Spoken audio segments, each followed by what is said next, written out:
Hello everyone, welcome back. So today in this Python programming video series of shorts, we are going to see few advantages of try, except in Python. So try and except blocks advantages in Python programming. We are going to see few advantages here. We have already learned enough about try and except block. We did sufficient problems and examples as well. You can just check out my last video shorts. Okay, so first of all, it prevents from the program crashing. Okay, so if an error occurs and you don't handle it, the program will stop running. With try and except, your code can continue safely even after an error. It can run, right? So if you know that this error is going to occur, okay, like if you're just trying to get the thing which will really cause the error, right?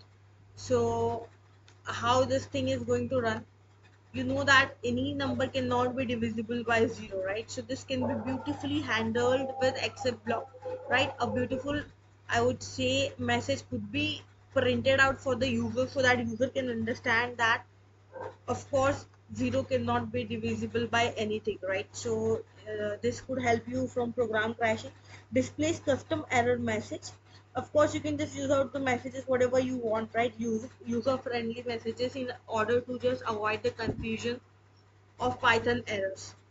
Also, it handles multiple error types, so we have just seen sufficient error kinds like key error, index out of bound error, right? File not found error.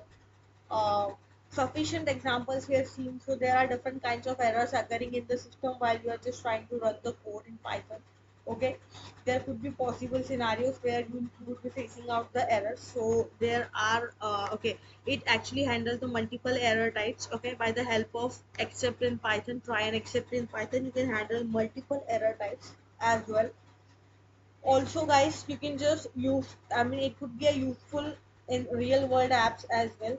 So used in file handling, user input, API calls, databases, etc., where errors are common and must be handled. So if you're just going to use the file handling concept, you're dealing out with some input or API calls or databases, right?